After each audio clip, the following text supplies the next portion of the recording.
그러면 이어서 시작을 할게요. 그래서 기초 아까 단위라고 했는데 기초 물리량에 해당하는 압력하고 뭐 하나 잘 나오지는 않지만 온도까지 해가지고 마무리를 짓고 그 다음에 다음 수업으로 넘어갈게요.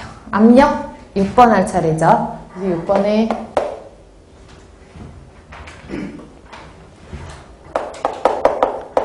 압력은 앞으로 기호를 쓸 때 P라는 기호를 많이 쓰거든요. 프레셔 해서 압력은 P라고 기호를 많이 쓰고 뭐 정의를 나타내자면 단위 면적당 작용하는 힘을 말하죠. 단위 면적당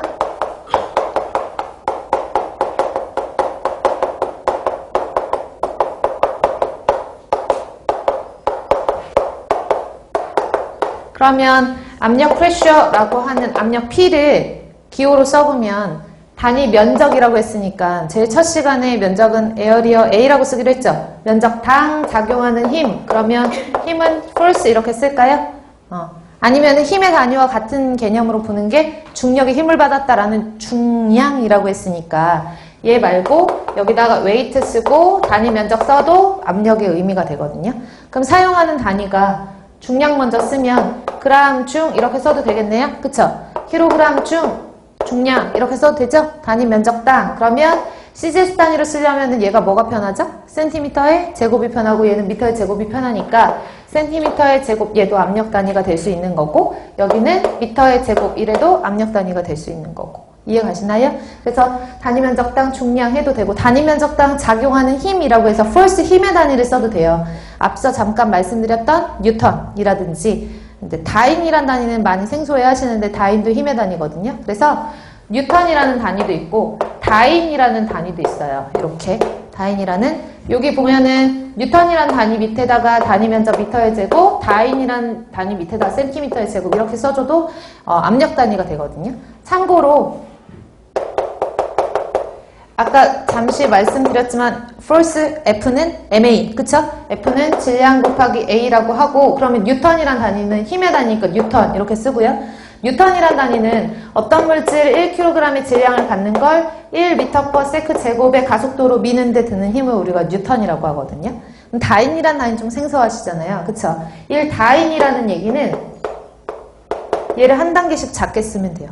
1kg이 아니라 어떤 물질 1g을 1cm/s 제곱의 가속도로 미는 데 드는 힘 이게 다인이거든요. 그래서 보시면은 왜 뉴턴 밑에다가 미터의 제곱을 썼을까요? 뉴턴을 펼쳐서 썼을 때 MKS 단위잖아요. 그쵸? 그러니까 단위 면적도 MKS 단위로 맞춰주기 위해서 미터로 쓴 거고 그 다음에 CGS 단위 보시면 다인 같은 경우에는 펼치니까 CGS 단위잖아요. 그래서 마찬가지로 면적의 단위도 센티미터의 제곱을 쓴 거죠. 이해 가시죠? 그래서 요거 봐두시고 참고로 뉴턴 퍼 미터의 제곱을 단위를 축약해서 뭐라고 쓴다고요? 파스칼. 됐죠? 그래서 얘를 줄여서 파스칼이라는 것도 쓴다. 그래서 압력 단위 알아두시면 돼요. 일단 압력에 대한 기본적인 개념이나 단위를 알고 계셨으면 이제 시험 문제에 출제될 수 있는 출제도 압력 단위에서 시험 문제 나왔었거든요. 그래서 출제됐던 부분은 1기압에 해당하는 우리가 대기압은 대기, 공기가 누르고 있는 압력은 1기압이잖아요. 그쵸? 1기압을 표현하는 방법이에요. 이거는 암기할게요. 왜냐하면 하나하나 제가 세세하게 설명을 해줄 수 있고 단위환산 해드릴 수 있는데 시간이 오래 걸려요. 그래서 시험 문제 나왔을 때 조금이라도 빨리 푸시려면 기본적으로 외워두시고 거기서도 또 환산이 들어가야 되니까 기본적으로 암기할 건 암기를 할게요. 그래서 1기압이다 그러면 1atm 이렇게 쓰고 수은주, 수주 이런 말 많이 하잖아요. 수은주다 라고 하는 것은 수은 그 금속 Hg에다가 기둥주자를 쓰는 거거든요. 그래서 수은 기둥을 만들어 놓고 1기압에 해당하는 압력을 팍 가하면 얼마만큼 몇 미리가 올라가지? 그거를 수은주라고 생각하시면 돼요. 그래서 수은으로 만든 기둥이 몇 미리가 올라가느냐? 그래서 미리미리 HG라고 쓰는 거예요. HG는 수은이니까 몇 미리가 올라가느냐? 그래서 수은 기둥을 만들어 놓고 몇 미리 올라가느냐 계산하면 760mm HG래요. 그럼 아까 단위환산 한 것처럼 얘를 미리미리 싫은데 센티미터로 고치고 싶은데 그러면 센티미터 HG로 고치셔도 상관없고 미터 HG로 고치셔도 상관없는 거예요. 다만 단위환산 인자는 제가 아까 설명드렸으니까 그대로 대입하시면 되죠. 미리미리와 센티미터는 몇 승 관계가 있어요? 10의 1승 관계 있어요? 그럼 쓰고 얘가 어때요? 작아요? 마이너스 붙이면 되죠. 맞아요? 10의 1승 관계가 있고 1승 관계에서 기준이 되는 미리미리가 HG는 없다고 생각하고 기준이 되는 단위가 작으니까 여기다 마이너스 붙이면 되잖아요. 그리고 앞에 760 하면 76cm 맞죠? 미터로 고쳐도 그러니까 다 똑같다는 얘기예요. 그래서 어떻게 나오더라도 얘만 외우고 계시면 이걸로 파생을 하면 되니까 이 뒤에 거는 앞에 있는 단위 환상만 기억하시면 되니까 얘를 암기하셔라. 다 아시고 계시겠지만 그리고 미리미리 HG를 줄여가지고 TORR이라고 줄여서 말하기도 해요. 그리고 얘를 수은주로 표시를 하죠. 그리고 물로 기둥을 만들었어요. 그거를 수주라고 하죠. 물 숫자에 기둥 주자를 써서 그러면 미리미리 물 써줘야 되니까 뭘 쓸까요? H2O 쓰고 아쿠아라고도 하죠. 물을. 그래서 미리미리 아쿠아 이렇게 쓰기도 해요.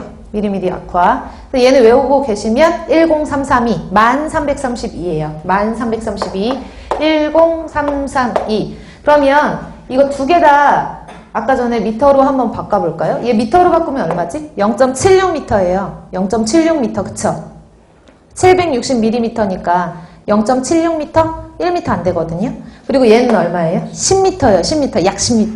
그러니까 얘는 한 요 정도? 76cm 정도 한 1m 안 되는 만큼 수은이 기둥이 올라간다는 얘기고 물은 물기둥으로 1기압에 해당하는 압력을 가하면 10m에 해당하는 높이만큼 올라간다는 얘기거든요. 왜 수은이 덜 올라갈까요? 물보다. 무거워서. 그쵸? 무거워요. 몇 배 무겁냐? 760이랑 1033이랑 비교하면은요. 약 수은보다 물이 13.595 커요. 13.595. 1033에서 760 나눠주면 되잖아요. 그쵸? 13.595만큼 크거든요. 여기서 13.595, 약 13.600만큼 커요. 이게 수은의 비중이에요. 수은의 비중. 그 얘기는 뭐냐 하면 아까 비중의 의미가 수은의 비중이 아니 물의 비중이 얼마라 그랬지? 물은 비중은 표준이 되는 물질분의 대상 물질인데 표준이 되는 물질이 4도씨 물이고 물의 밀도고 그리고 내가 지금 물이라고 했으니까 위에도 물 아래도 물 얼마예요? 비중 1이에요. 1 그쵸? 비중은 1인데 밀도는 1이 아니죠. 밀도는 1g/ml 단위를 반드시 붙여주셔야 되고 비중은 단위 없는 무차함수니까 그냥 1 이렇게 대입하셔도 되잖아요. 그러면 물이 1이었을 때 수은은 그거보다 몇 배가 무거우니까 13.59배 무거우니까 물에 비해서 무거우니까 더 조금 올라가는 거라고요. 이해 가세요? 그래서 760과 1033mml H2O라는 것을 알아두시고 얘는 어쨌든 간에 대기압이라고 하는 압력을 의미하는 거라서 압력 단위로 나타내면 이 mml H2O랑 단위가 같은 게 1033이 kg 중/m 미터의 제곱이라는 단위와 같아요. 1033이 kg 중/m 미터의 제곱이라는 단위와 같아요. 그래서 같은 거를 알아두셔야 돼요. 그럼 얘 센티미터로 한번 바꿔보실래요? kg 중/m 센티미터의 제곱. 바꿀 수 있겠죠? 그쵸? 그럼 보시면 내가 구하려는 게 kg 중